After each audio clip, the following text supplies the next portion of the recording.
best novel in the world, and no one cares.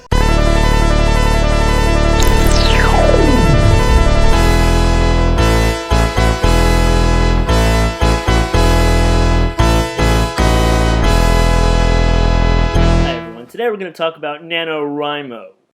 NaNoWriMo, or NaNo for short, stands for National Novel Writing Month, in which writers young and old have until the end of November to write 50,000 words or more, aka a novel. NaNoWriMo was originally called the National Masochist Appreciation Month. There's already a whole day dedicated to that. Speaking of which, did you hug a retail employee this Black Friday?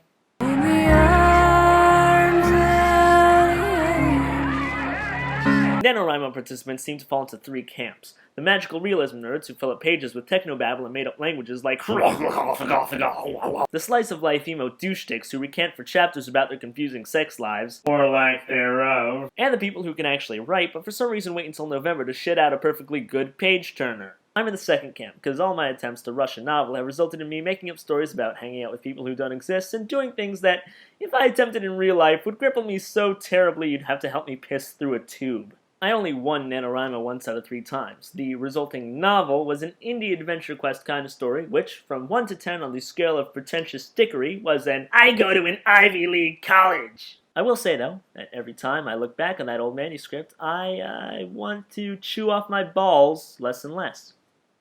So we're making progress. One of the most surprising things about my old NaNoWriMo novel was the amount of sex. I put it in because of filler, but I had no idea how much space I'd filled up just by making my characters bone all the time. And no, it's not just because I was a frustrated sophomore in college who was bored during midterms. Shut up! Speaking of boning, it's time for a new segment called Boner Corner.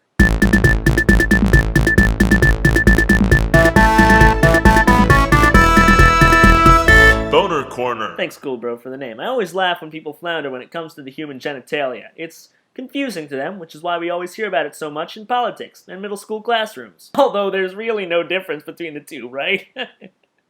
But there's a certain art to writing about our junk, especially when it comes to us male dudes. Penises are just funny. Say it with me. Penis. Penis! Penis. Did you laugh that time? How juvenile. Writing about a penis takes skill, craft, a certain sine qua non, if you will. What? That's not even French. Whatever. You have to work hard to make a penis sound erotic, sexy, manly.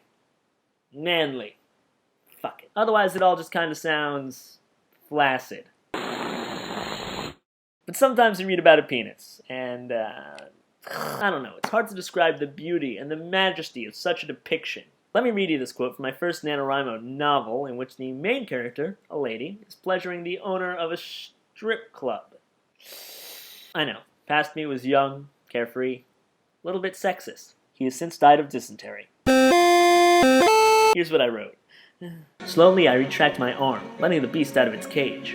It's not long, it barely juts out of the hole, but it stretches out the hole due to its width. The structure inside of this meat must be sideways. It's the only explanation for this freak of nature. Just as I felt, it's covered in pimples and patches of strange substance that flake off in my hand. I swallow back vomit, threatening to come up. Rick laughs, and to my astonishment, the beast dances in my grasp. It doesn't move in any way that is natural for a penis to move.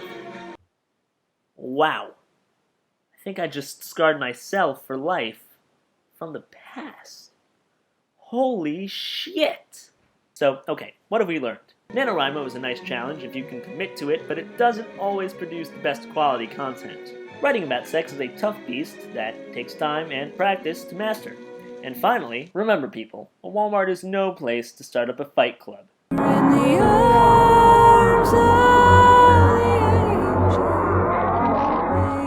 Remember them. Those who have fallen, those who we lost.